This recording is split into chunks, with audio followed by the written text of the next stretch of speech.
With the recent remaster of Quake II, I decided to revisit the 2021 remake of the original Quake before beginning my journey in the new title. As I played and absorbed the universe, I started to piece together a fascinating hidden story filled with Lovecraftian monsters and one man's journey to reunite with his family. I delved deep into the game, all of its DLCs and a few other sources, analyzing every scrap of lore in order to help paint a better picture and bring you the complete story of the original Quake.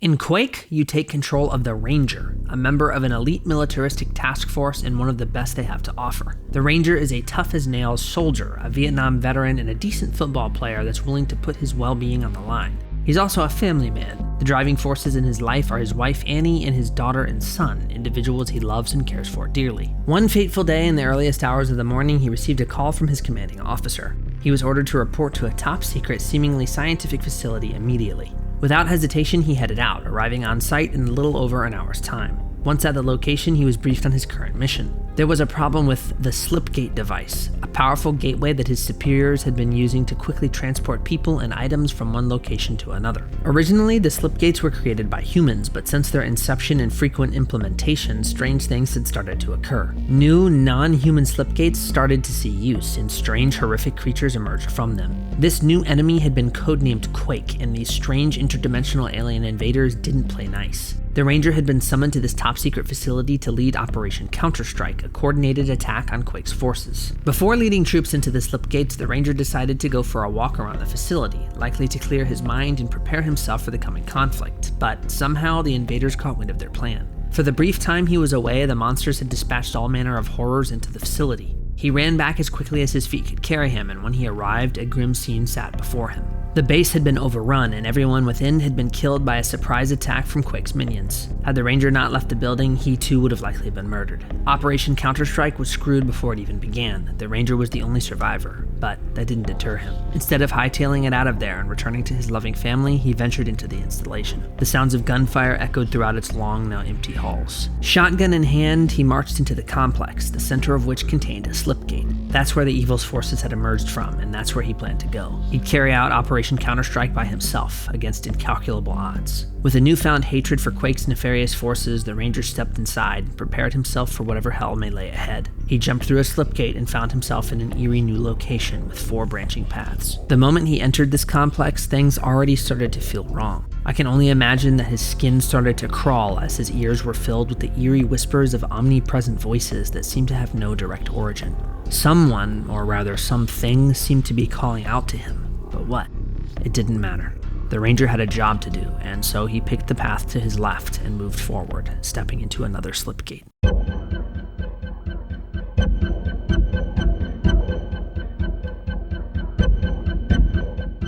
Once he arrived at his first trial, he pondered the gateway's creation. A scientist he recalled as Gilman had created it, but why the area leading up to it was as strange and dangerous as it was, he couldn't understand. A long hallway stretched out before him.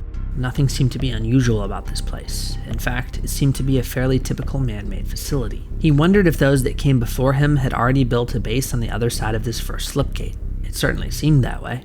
The lights flickered and the faint sounds of computers were audible in the distance. He moved forward and stepped onto an elevator that carried him down and into a small courtyard, armed with nothing but his trusty shotgun and a small hatchet.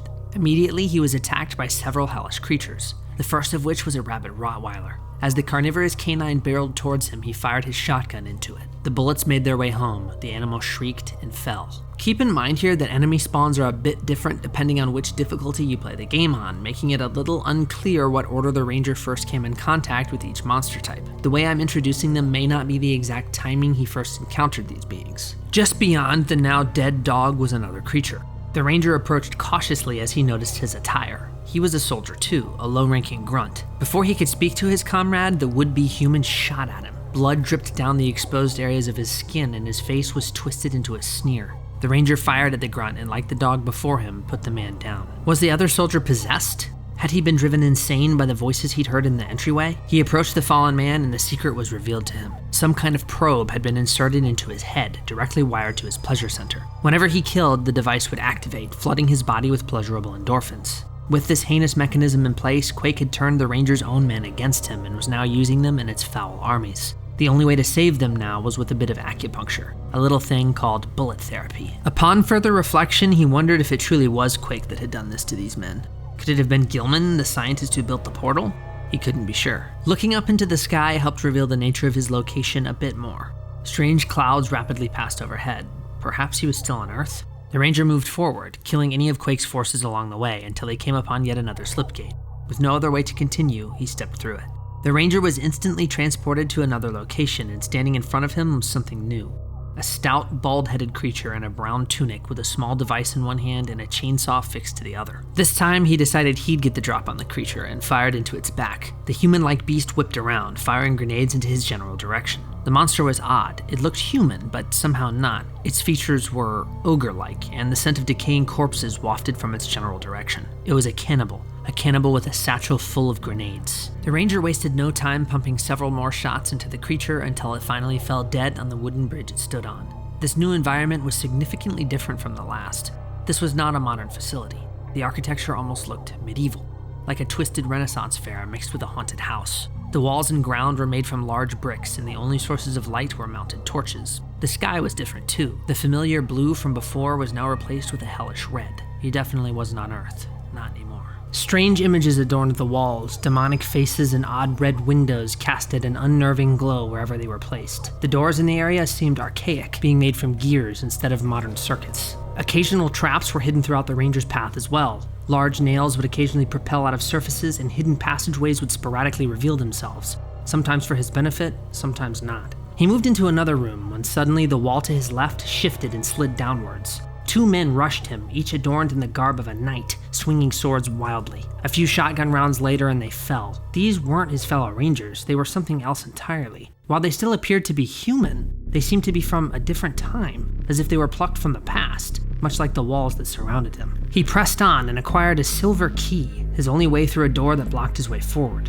He used the key on the door and it opened, revealing a large room sprawled out before him. In the center of the room was a switch, and once stepped on, a new mechanism was activated. Several cubes floated out of the ground and inserted into several glowing sigils on the wall. This place wasn't entirely mechanical after all. These objects floated into the air, as if by magic. The door between the symbols slid open and a hideous creature lunged out at the Ranger. Dominating the center of its face was an enormous, blood-soaked mouth with large, gnashing teeth. Two horns protruded from its forehead, and it ran towards the Ranger on all fours. The ferocious fiend's front legs were like sharpened knives, and its hindquarters ended in bloody hooves. It swung its hideous blade-like appendages wildly, its tail swaying slightly as the Ranger pumped bullets into the creature. Shotgun blast after shotgun blast, it eventually fell and lay dead on the ground. Moving past its corpse and into the next area revealed a large door. Above it was a strange archway made of bones, arcane symbols, flaps of human face skin, and what appeared to be the skull of a demon. The Ranger stepped forwards, the door opened, and he moved through. As soon as he stepped foot into the next area, new monsters made their first appearance. Several spindly and emaciated creatures blocked his path. As they stood before him, they began ripping off chunks of their own flesh and hurling them at him. For creatures with such little muscle, they all had one hell of an arm. They lobbed their own meat chunks at a frightening speed. These beasts were slightly different from the others he'd fought. No matter how many bullets he pumped into them, they wouldn't die. They'd simply fall onto the ground, lay there for a few moments, then spring back up and attack again. The Ranger thought on his feet, and with a fancy new grenade launcher he'd recently acquired, he pulled its trigger and lobbed a projectile at the zombies. It impacted and exploded, sending bits of meat and gibs in all directions. No resurrections this time. Just past them was another door engraved with two dragons that appeared to be locked in combat. More medieval iconography, further suggesting that the Ranger was either in the past or a location from humanity's history that had been absorbed by Quake's forces and taken into their own dark dimension. Moving further into the complex, he'd eventually come into contact with another heinous creature. This odd entity floated towards him, kept aloft by an unknown arcane force. Its triangular torso came down into a tail-like point, and two spiky stumps protruded from where its arms should have been, had it been anatomically correct. With a jerking motion, the ugly scrag flung several greenish-yellow projectiles at the Ranger and floated away. Without hesitation, he pumped the creature full of buckshot and pushed onward. Whatever strange magics kept it in the air weren't enough to make it resistant to bullets. As he waded through the corpses of his fallen enemies, he would occasionally come upon strange artifacts and weaponry. He collected a double-barreled super shotgun that output twice the damage and twice the ammo. He found a rocket launcher and learned how to master it, occasionally using its explosive force to launch himself into hard-to-reach areas. He found a machine gun-type weapon that fired giant nails and an upgraded version that spit them out even faster. But most importantly, he found ammo, armor, health kits, and biosuits, likely dropped by the human beings Quake had twisted and turned against the Ranger. He also made use of some of what appeared to be Quake's very own tech. He used strange artifacts that, when absorbed, allowed him to output 4 times the pain, a bizarre pentagram that rendered him impervious to damage, and the Ring of Shadows, a golden piece of jewelry that made him slightly invisible. Despite having access to a plethora of tools, none of them would prepare him for what he was going to fight next. One of the worst creatures revealed itself, a massive, hulking, shambling beast with strange abilities. Much like the Fiends, their faces consist exclusively of a giant mouth with unnervingly large teeth. Their tree trunk-sized arms were outfitted with razor-sharp, bloody claws that they would bring down on the Ranger if he got too close. But even this wasn't their deadliest attack. Not only were these brutes incredibly strong, but they also had psionic abilities. When bringing their hands together above their heads, they were able to shoot powerful electric bolts of lightning that could hit the Ranger from any distance. But as terrifying as these creatures might be, even they were no match for our hero. Slipgate after slipgate, in what surely must have felt like an eternity, the Ranger made his way to the end of the first hellish gauntlet. In front of him was a strange floating rune that spun and levitated in the air. Just beyond the rune was a massive, ominous pool of lava. He approached the rune cautiously and took it into his hand. The moment his fingers made contact with the object, a giant creature rose from the magma. The large red humanoid's arms ended in crab-like claws, and its face was nothing but, you guessed it, an enormous, sideways, undulating mouth. 2 large horns pointed out from the side of its head, and with each swing of its immense arms, a fireball flew towards the Ranger, exploding wherever he stood moments prior. Our hero ran as fast as he could and made his way to the back of the arena where an elevator ferried him upwards. On the top level, next to the hideous creature, were switches in the ground that, when activated, each lowered a metallic pole down to the monster's head level. With both pillars lowered, only one switch remained. The Ranger flung himself onto it and it slid downward, activating strange machinery above. Suddenly, lightning arced between the 2 pillars, violently electrocuting the beast and killing it instantly. Its body flailed and slumped down, sinking into the lava it had originally emerged from. Without the electrical device, the Ranger surely would have been defeated, so who built it? Once the beast fell, a new pathway opened, revealing a long shaft that stretched far below the arena. He jumped down, landed in a room with a large circular slipgate, and stepped through it. The rune that the Ranger had collected must have been very important for it to be guarded by such a diabolical creature. As he held it, new knowledge suddenly filled his mind. The beast he had just slain was Cthon, and this rune was one of a set of 4. It contained a powerful magic known as Earth Magic, whatever the hell that means. Somehow, he knew by collecting all 4 runes, he could defeat the forces of Quake.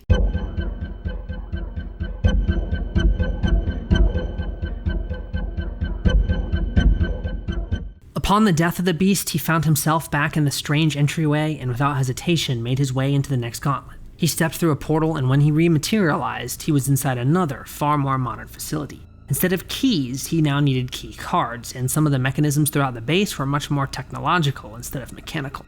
It didn't matter though. Quake's forces were still in his way, and he had a rune to collect.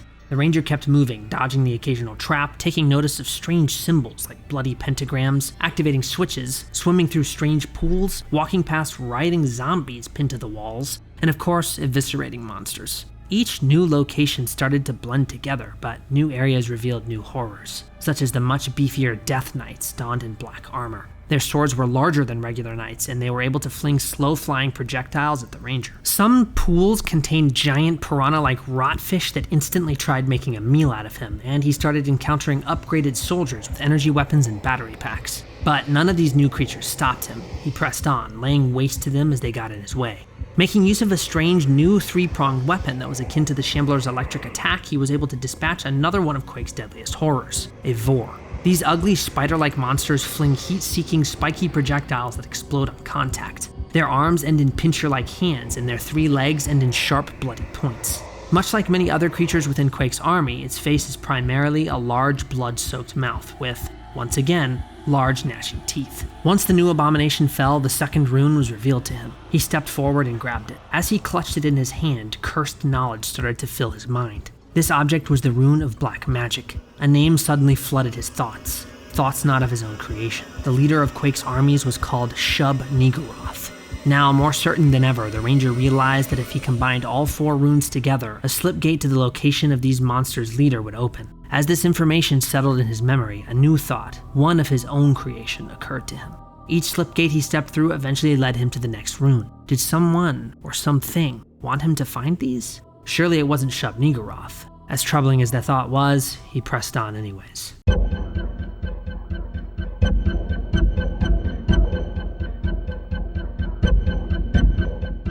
After collecting the second rune, the ranger once again made his way through a slipgate, appearing inside another modern facility. Unsurprisingly, after fighting through more monsters, the facility ended with a slipgate that transported him into an all too familiar Gothic environment. Traveling through strange building after strange building started feeling like an ancient Renaissance or sci-fi themed backrooms. With each new enemy slain, each area conquered, he started to lose himself in all of the blood and gore, hanging on to the memory of his wife and kids to keep him going. Whenever he needed a reminder to keep fighting, he would look at the Polaroid he had stuffed into his armor, a picture of himself and his family. That was the only thing he needed. The only motivation necessary to keep fighting, and likely the driving force behind his desire to save Earth. Let me interrupt for a moment and explain an interesting and potentially important detail. At this point, you might have noticed that a lot of the story beats throughout Quake are quite similar to the events of the original Doom games. Aside from the fact that both games were created by id Software, there's actually a reason for this. Both Quake and Doom take place within the same multiverse. Now that's established, let's carry on. The walls of some of the areas leading up to the third rune had some new, disturbing artwork that the Ranger had never seen before.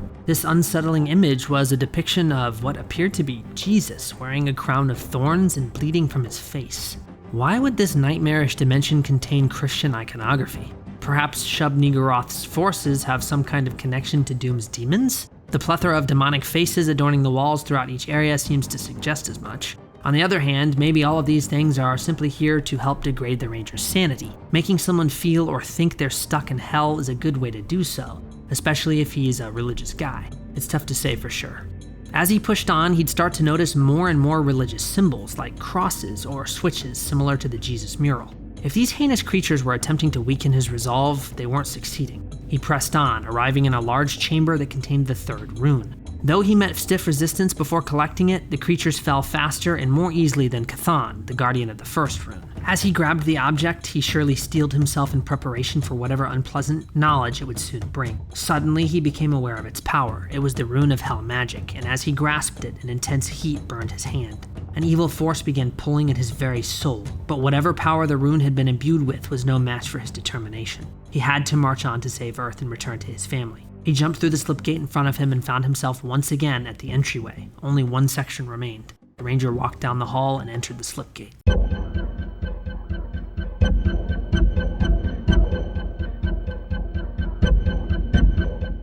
As per usual, the Ranger found himself in a very modern, clearly human-designed base.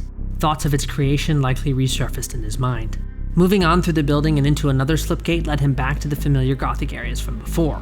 Inside, he'd be faced with yet another new enemy, an amorphous gray ball of slime.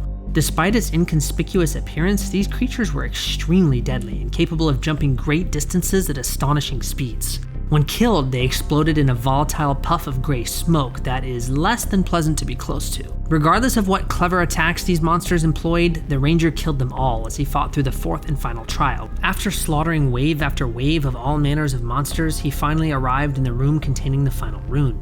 He strode forth and extended his hand towards the strange object, taking hold of it. As the Ranger held the final piece of the puzzle, it whispered new information into his mind. This last sigil was the rune of elder magic, and he could sense it contained all sorts of arcane wisdom and power, a power that transcended good, evil, life, and death. Shub-Niggurath's goals finally crystallized in his mind. The evil elder being planned to wipe the earth clean of all life and seize it as her own. The creatures he had been slaying thus far were descendants of the monstrosity, and after all of humanity had been killed, they'd claim what remained of their planet. As it turns out, the evil had planned to use the runes for themselves. Their combined power was so great that they could be used to destroy Earth. But now, in the Ranger's hands, this power could be used against them. Moving forwards, he stepped into yet another slipgate and reappeared back at the same old entryway. The Ranger combined the 4 runes and a new passageway opened, leading down to another portal. He looked towards it and without hesitation, jumped through. The Ranger reappeared in the air and fell into a pool of water below where several of Shub-Niggurath's minions awaited. He dispatched them quickly and made his way towards a red slipgate. Once he passed through, a large spiky orb, not too dissimilar from the projectiles used by the Vor, moved out in front of him, seemingly leading him onwards. He followed it through a snaking passageway until he was finally confronted with the creature responsible for all of this torment. A large tentacled beast writhed and wriggled before him, placed firmly on a platform within a small lake of lava. The ranger fired all he had at the beast, but to no avail. No matter how many times he shot it, his bullets couldn't harm the creature. As he tried to figure out the best course of action, the monstrosity summoned its minions to fight for it. Dodging projectiles and lightning bolts, he made his way up and behind the creature and found a solitary slipgate. The orb that he had followed in moved up and beyond the beast, then passed into it. The instant the orb was inside the creature, the ranger knew what to do. He jumped through the slipgate and was transported to the orb's location, inside Shub-Niggurath. The creature shook, squirmed, and screamed in agony, then exploded in a tremendous heap of gore. Where the creature once sat, now stood the ranger. He had succeeded, and the beast was killed. But his journey, his fight, wasn't over yet.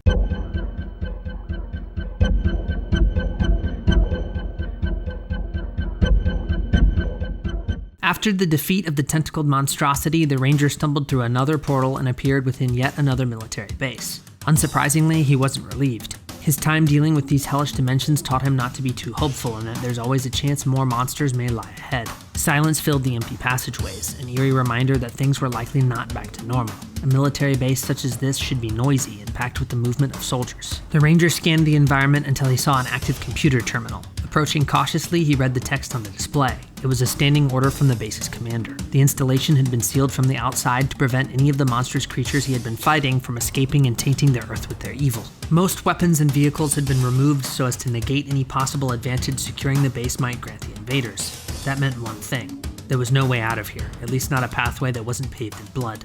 Even with Shub-Niggurath killed, Quake's forces had continued to invade Earth. But fortunately, the soldiers here did their best to stop them from making it any further. One concept propelled itself to the forefront of the ranger's mind. He must destroy the portal that the monsters were using to enter his world. He approached a nearby slipgate which led to a weapons facility and prepared himself for the beasts that await on the other side. Shotgun in hand, he stepped through and arrived in the new location, tired but ready to press on.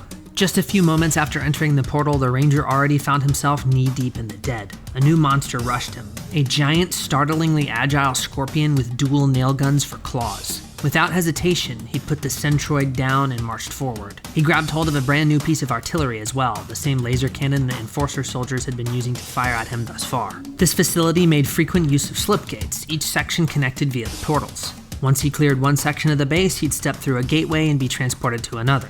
Rinse and repeat. The ranger also stumbled upon new artifacts and tools. The empathy shield, which when collected reflected half of the damage taken back to the attacker. He also found horns of conjuring, which summoned one of the many monsters within Quake's hellish army to fight for him. Who created these strange artifacts is unclear. Occasional wetsuits were placed throughout the facility as well. Luckily for the ranger, the enemy seemed to have no use for them, but he certainly did. They offered better movement throughout the water, as well as a small air tank to help him breathe while submerged. I imagine he was grateful whenever he saw them, because since this ordeal had started, he'd been doing a lot of swimming. Whoever had cleared this place of weapons hadn't done a very good job, because the ranger was able to find all manner of weaponry, including a proximity grenade launcher. From one section of the facility to the next, the ranger made his way further and further, clearing any monster that got in his path. At the heart of a research complex, the ranger found the portal that Quake's minions had been using to enter his world. Using a strange arcane mechanism, they'd somehow overridden one of the human-made slipgates and had been using it to send monsters through ever since. The ranger had no choice but to head inside in hopes of destroying the device and severing the connection to Earth.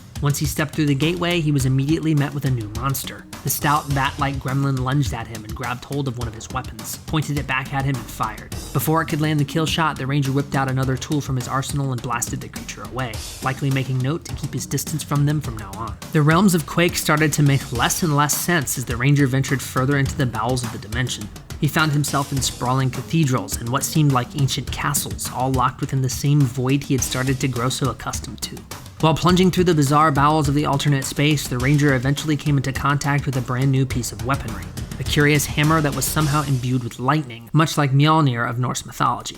Could this actually be Thor's hammer, or was it just some strange mechanism crafted by the evil forces of Quake? Whatever the case may be, clearly he was worthy enough to wield it, and considering its destructive capabilities, he fully intended to. After fighting his way through many bizarre environments, he finally made his way to the power generator that kept the teleportation device transporting Quake's forces powered on. Without hesitation, he disabled it and stepped through a nearby doorway as it exploded. A strange feeling washed over the ranger, and suddenly he found himself adrift in a strange void state. He existed in this state for what felt like an incredibly long time, when he suddenly felt a presence. An evil entity known as Armagon, one of Quake's generals, made himself known.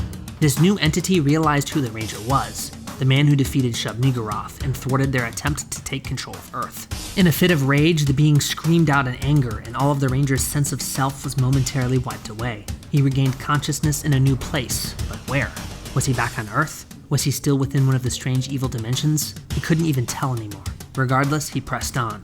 Eventually, the Ranger came into contact with yet another bizarre entity, a large, spiky, undulating ball that almost resembled a seed pod. It flung towards him at a rapid pace, and the moment it made contact with the ground, erupted in a massive explosion. Whatever it was, he'd make sure to avoid them from now on. When he finally arrived at the arena where he'd battled this new foe, he had somehow become even more grizzled than before.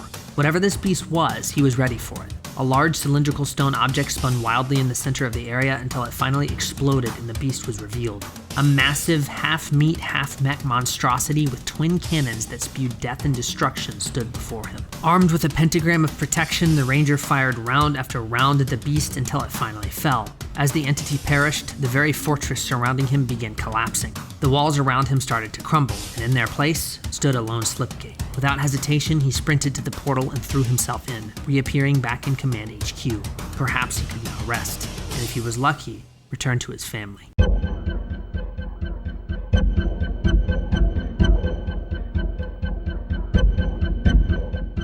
As you can probably guess, the command center was far too quiet. He could sense something was still amiss. Laying on the ground in front of him was a mangled corpse, and in its possession was a burnt book with the same symbol he'd come to know as the symbol of Quake. One particular page had been torn asunder and managed to grab the Ranger's attention. It appeared to be a religious text that spoke of the return of Quake as if it was a godlike deity. Recognizing this as a threat to his world, the Ranger stepped through another slipgate and was immediately thrusted back into the fray. As he fought through this new gauntlet, he collected new ammo types for his arsenal. Nails imbued with a scorching heat, rockets that split into 4, powerful plasma cells for the Thunderbolt weapon, and scatter grenades. He also came in contact with anti-grav belts and power shields, which reduced incoming damage by 50%. As per usual, there weren't just new bits of weaponry, but also new creatures to slaughter as well. Electric eels, night statues that would come to life, and ogres using multi-grenades. He also encountered Hellspawn, an upgraded version of the slime creatures he'd been killing before, levitating swords that attacked of their own volition, and floating hooded creatures with heat-seeking projectiles. The lone soldier fought his way through many more monsters until he came to a large, four-armed, flying monstrosity akin to the hooded figures he had already encountered. Without hesitation, he quickly laid it to waste, and its body exploded into a cloud of red gore.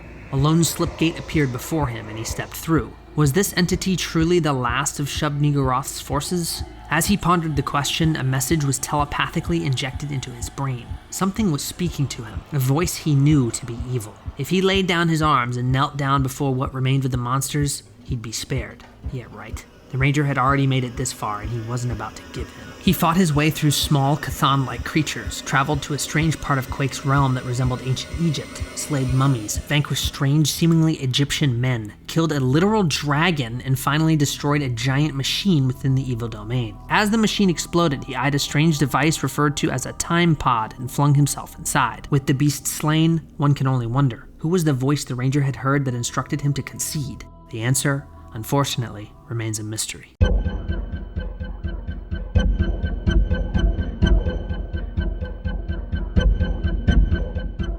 The Ranger suddenly reappeared in a familiar military facility, knowing fully well that he had still not escaped the horrors he had faced. The sky was still wrong, and the silence ahead spoke volumes. More monsters awaited him, and so he had no choice but to press on, with no real goal left but to somehow return home, a concept that started to feel more and more unlikely to him. He fought his way through the complex until he entered a dark, candlelit room, the same style of architecture that he usually found deeper in the evil dimension. Everything seemed fairly typical at this point. Turn a corner, blast a monster, repeat, until he stepped through an oddly familiar orange slipgate. When he stepped through, he found himself in an arena extremely similar to the one he fought Shub-Niggurath in. Was this place just messing with him? Or, as the name of this level pack and the apparent presence of a time pod suggests, was he in the past? He slaughtered the creatures in the area and returned to where the slipgate he had used to defeat the entity was originally.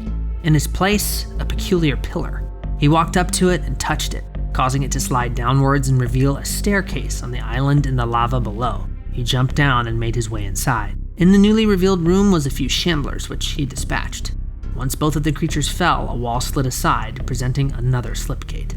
What choice did he have but to enter? Shit, another door! I can't take this anymore! Another door! on, Mike! Another door! Another door!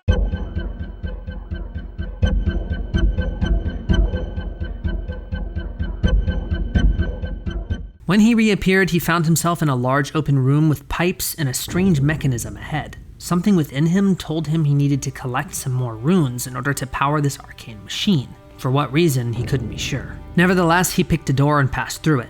Inside the next room was a set of 3 portals. As he approached each one, the knowledge of where they led filled his mind. The first portal was the Realm of Machinists. The cogs were turning.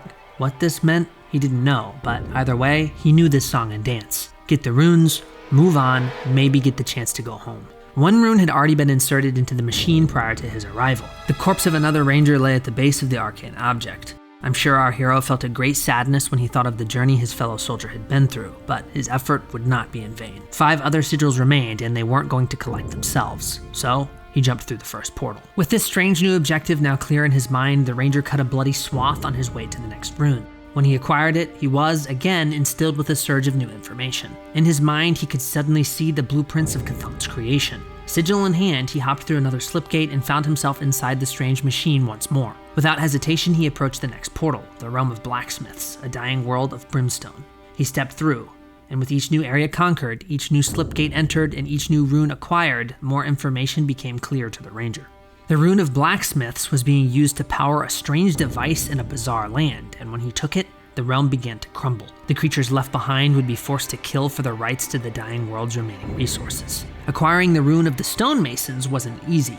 The ranger battled through one of the most monster-infested areas he'd seen thus far to claim his prize. The realm containing the rune of astrologers was somehow stranger than the usual areas the ranger traveled to. Large rocks seemed to float in an endless void in space. After jumping across them, he'd be transported into a holding cell aboard some kind of strange spaceship. Some of Quake's minions were imprisoned within some of these cells as well, but why? He quickly broke out and continued on his mission, the ship collapsing as he jumped through a slipgate to escape. When he arrived, he found himself on the surface of an unknown planet and slowly made his way deep beneath its crust. Far below the ground, he found the object he sought, and as he grasped it in his hand, more information flooded into his mind. The ship he was on had originated from somewhere deep within space. The monsters that piloted the ship had plucked the inhabitants from this planet and used them to their own ends. They desecrated their home in an attempt to find the rune buried there. Thanks to the ranger, they failed. In his quest, he may have not saved the inhabitants of this strange world, but by collecting the rune and killing Quake's forces, he avenged them. One rune remained now, the rune of the cultists. The ranger entered yet another strange new place and fought until he was deep within the catacombs underneath the cultists' castle. His final prize laid before him, and without a second thought, he grabbed it and ran to an exit portal. Now that he had all 6 of these strange new runes, an immense power seemed to ripple and reverberate throughout time and space. A final gateway opened once the final sigil had been inserted into the machine. The ranger stepped through, and he was greeted with an all-too-familiar inhuman face, Chthon, somehow alive and reanimated from his previous conflict. This time around, there was no convenient lightning mechanism to help him defeat the beast. Instead, he had to use the thunderbolt. Eventually, the demon fell yet again, and with his defeat, the ranger remained victorious. He stepped through one final slipgate and vanished. His job here was done. He had finally defeated the forces of Quake, for now. Where this final portal took him is unclear, but what we do know is that wherever he is, he continues to fight on. And so ends the story of the first Quake game. I hope you enjoyed. If you'd like to see me break down the second game in a similar fashion, sound off in the comments. To all of the Halo fans, don't worry, I'm cooking up something new in that area too. Thanks for watching. Now, if you'll excuse me, I'm gonna go play some Quake.